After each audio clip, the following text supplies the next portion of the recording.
کیونکہ ربیع الاول کا مہینہ بھی ختم نہیں ہوا، سیرت کی بات چل رہی ہے، سنت کی بات چل رہی ہے. یہ نبی علیہ الصلوۃ والسلام کی اصل تعلیم ہے کہ اللہ کے اوپر انسان نظر رکھے اور اللہ کے رسول صلی اللہ علیہ وآلہ وسلم کے اوپر نظر رکھے تعلیم کی طرح سے کہ آپ صلی اللہ علیہ وسلم نے کیا سکھایا ہے.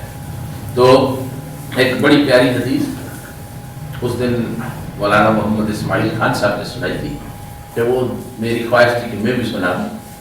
وہ حدیث جو ہے وہ اس کے اندر ایک خاص پیغام ہے، وہ میں آپ سے شیئر کرنا چاہتا ہوں.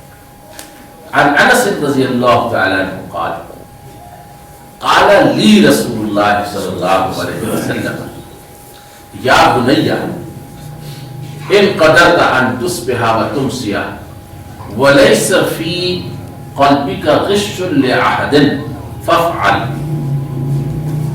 ثم قال یا بنی انها من سنتی انها من سنتی ومن احب سنتی احبنی ومن احبنی کان معی فی الجنہ. رواه الترمذی. حضرت انس بن مالک رضی اللہ تعالیٰ عنہ نبی کریم صلی اللہ علیہ وآلہ وسلم کے 10 سال تک خادم ہیں. صحابہ کی بڑی قربانیاں ہیں، بہت زیادہ ذکر آتا ہے تو دل چاہتا ہے بہت بیان کرے لیکن ہمیشہ ہی وقت تھوڑا ہوتا.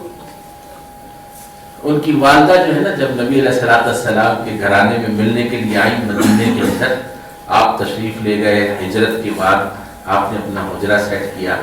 رسول کریم صلی اللہ علیہ وسلم کی ازواج مطہرات جو اس وقت موجود تھی وہ آئیں تو سب سے ملی 2-3 سے، دیکھا گھر میں بچہ کوئی نہیں ہے تو وہ اپنے ساتھ اپنا بیٹا لے کر آئیں. 10 برس کا بیٹا تھا حضرت انس بن مالک. کہا یا رسول اللہ صلی اللہ علیہ وسلم آپ کے گھر میں بچہ کوئی نہیں ہے، چھوٹے موٹے کام لینے کے لیے آپ میرے اس بچے کو اپنا خادم بنا.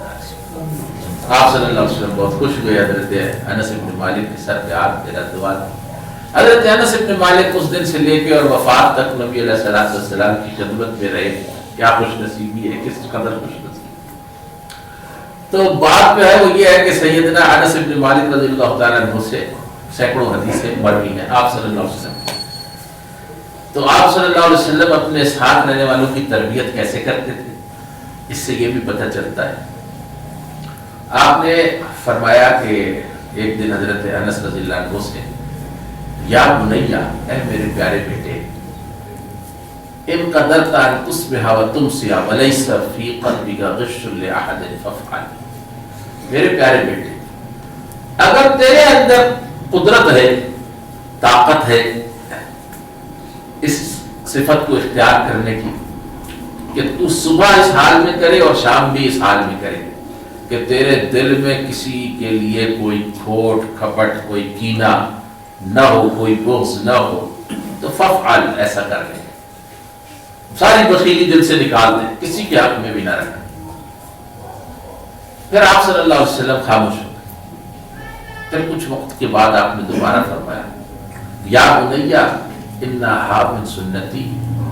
یہ میں کوئی چھوٹی موٹی بات جو ہے اس کی تلقین نہیں کر رہا ہوں، یہ میری سنت ہے، میرا طریقہ ہے. میں جب رات کو لیٹتا ہوں تو دل کو ہر قسم کے، ہر شخص کی قد سے، اس کی دشمنی سے، اس کے کینے سے، اس کے کیے ہوئے اعمال کی تکلیف سے خالی کر دیتا ہوں. جب صبح اٹھتا ہوں تو پھر خالی کر دیتا ہوں. یہ میری یہ سنت ہے، انہا من سنتی. پھر فرمایا کہ من احب سنتی احبنی. اصل میں جو آدمی مجھ سے محبت کرتا ہے نا وہ میری سنت سے محبت کرتا ہے. یہ ربیع الاول جاتا ہے، یہ پیغام نوٹ کریں. نبی علیہ السلام نے اپنی محبت کا ایک معیار بیان فرمایا ہے. محبت کے بہت سے معیار آپ کے ذہن میں ہوں گے اور لوگوں کے بھی ذہن میں ہوں گے. آقا علیہ السلام نے فرمایا کہ من احب سنتی احبنی. جو آدمی میری سنت سے محبت کرتا ہے وہ مجھ سے محبت کرتا ہے. یعنی عام طور پہ بات بھی ہوتی ہے کہ جو مجھ سے محبت کرتا ہے وہ میری سنت سے بھی محبت کرتا ہے، لیکن آپ صلی اللہ علیہ وسلم نے بات کو یوں نہیں فرمایا. آپ نے فرمایا کہ من احب سنتی احبنی، جو آدمی میری سنت سے محبت کرتا ہے وہی مجھ سے محبت کرتا ہے. ومن احبنی کان معی فی الجنہ، اور جو آدمی مجھ سے محبت کرتا ہے وہ قیامت کے دن جنت میں میرے ساتھ ہوگا، وہ میرا جنت کا ساتھی ہے. حضرت انس بن مالک رضی اللہ تعالیٰ عنہ تو دنیا میں بھی آپ کے ساتھی تھے، تو ان کو آپ نے وہ نسخہ بتایا کہ قیامت کے دن بھی وہ آپ کے ساتھ ہی ہوں.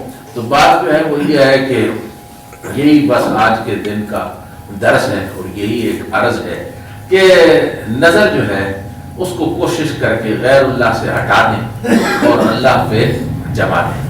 یہ اللہ کے رسول کی تعلیم ہے.